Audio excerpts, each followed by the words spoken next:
नमस्कार, स्वागत है आपका हर्षित के कलम में। मैं हर्षित अरवल से।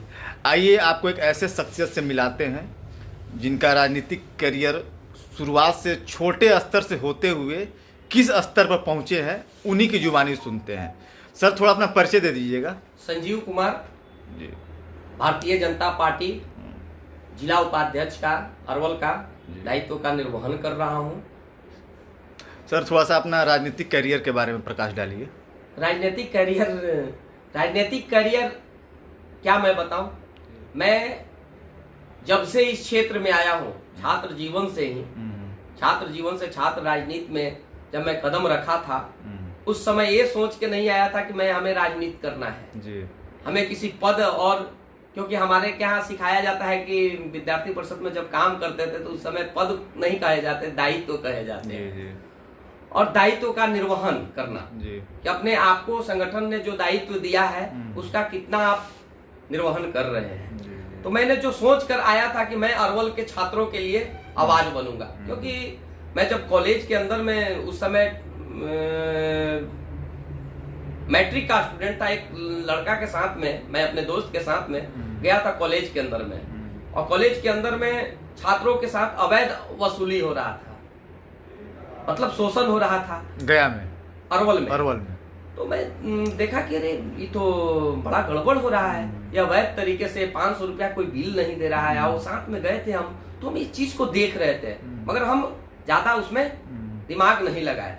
वहां से हम गया, फिर पढ़ने चले गए। वहां जब गए तो वहां जब देखे कि छात्रों के आवाज उठा रहे हैं, खुद छात्र अपना आवाज उठा रहे हैं, हमें लगा कि ये कौन है भाई, खुद आवाज उठा रहे हैं, किसी भी मुद्दे पर विरोध कर रहे हैं, कहीं गलत हो रहा है तो उसका विरोध कर रहे हैं। तो इस चीज को देखा तो मैं सोचा कि ये कौन है भाई। देखा कि अखिल भारतीय विद्यार्थी परिषद के सब कार्यकर्ता है। मैं उससे इच्छा जाहिर किया कि हमें भी इसमें जोड़ लीजिए, मैं इसमें जुड़ करके काम करना चाहता हूँ। वहां पे 2-3 साल काम किया। कौन से साल में सर आपने एबीपी ज्वाइन किया? 2003 में मैं प्रथम बार सदस्य बना था। 2003 में? हाँ, संपर्क में आया और सदस्य बना। और वहां पे देखा, समझने लगा, सबके पीछे घूमने लगा। सब जब जिंदाबाद मुर्दाबाद होता था, किसी भी चीज पे विरोध प्रदर्शन, रचनात्मक कार्य, ये सब होते थे, तो उसको मैं देखता गया, सीखते गया। और सीखने के बाद मैं अरवल में आया। अरवल में आने के बाद मैं सोचा कि मैं अपने जिले के लिए काम करूंगा, क्योंकि वहां पे ज्यादा दिक्कत है। मैं वहां से यहाँ आया, और आने के बाद मैं एक ही संकल्प लिया था कि मैं अपने जिले के लिए लड़ूंगा, जिले के छात्रों के लिए लड़ूंगा।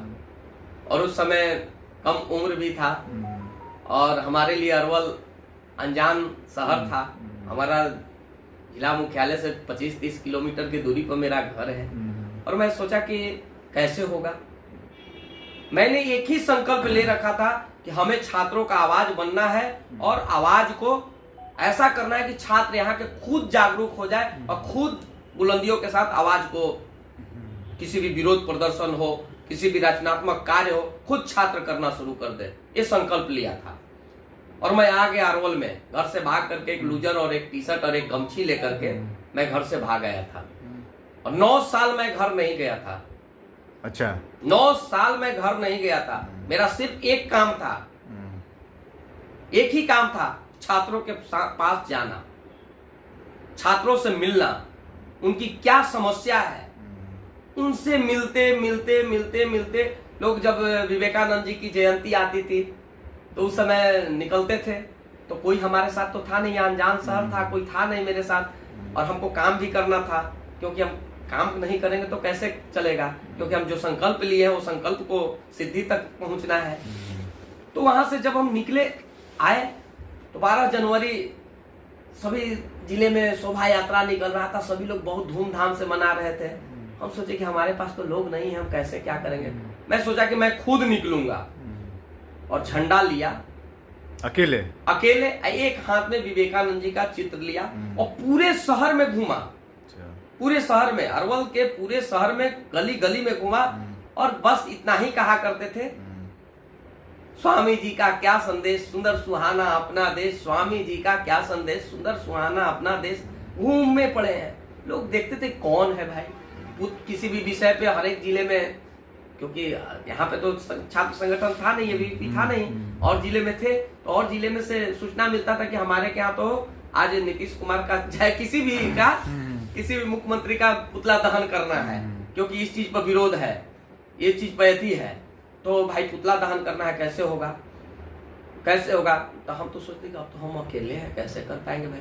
तो भी कहते अकेले हैं तो क्या हुआ, हम जाएंगे, हम पुतला अकेले दहन करेंगे। अकेले ही बना लेते थे, पेटारी से बढ़िया से बना उना करके जा करके वहां पुतला दहन कर देते थे। पुतला दहन करके और अपना जितना यथी विरोध प्रदर्शन करना रहता था अकेले ही करते थे पुतला दहन। एक उस समय प्रीतम जी थे, प्रीतम जी दैनिक जागरण के छायाकार थे, अभी भी हैं। हाँ, वो आते थे, हमको फोटो खींचते थे, अब पेपर में छपता था और लगता था कि नहीं हमको कोई अब जानने वाला मिल गया है। और उस समय मेरे पास रहने सहने की साधन नहीं थे और मैं ज्यादा उम्र का था भी नहीं, बच्चा था उस समय। 6 महीना मैंने गांधी मैदान में रहा, 6 महीना गांधी मैदान में रहा। और वो 6 महीना जो है आज भी वो चीज याद आते हैं तो लगता है कि मैं क्या सोचता था, मैं कैसा संकल्प लिया था। जब कमजोर होता हूँ राजनीतिक क्षेत्र में आने के बाद बहुत सारी चीजें आती है, कभी अपने आप को मायूस भी होना पड़ता है, और जब वो चीज को देखता हूँ, वो संघर्ष को जब देखता हूँ तो हमें और मजबूती मिल जाता है कि ना कोई अंधेरा, पूरी तरह से अंधेरा, ना कोई अपना, और उस अंधेरे में एक शेड बना हुआ था, उसी शेड में रात को सो जाना। और उसके बाद जब सुबह में उठते थे, सोने में जाते थे, नहाते थे, गमछी वही पहन कर नहा लिए, धो करके उसको आराम से सुखा लेते थे, फिर निकल जाते थे। ऐसे ऐसे आते आते आते आते लोग से जुड़ते जुड़ते, लोगों से मिलते जुलते, ऐसा हुआ कि एक समय आया कि हमारे साथ छात्रों के हुजूम चलना शुरू हो गया। हुजूम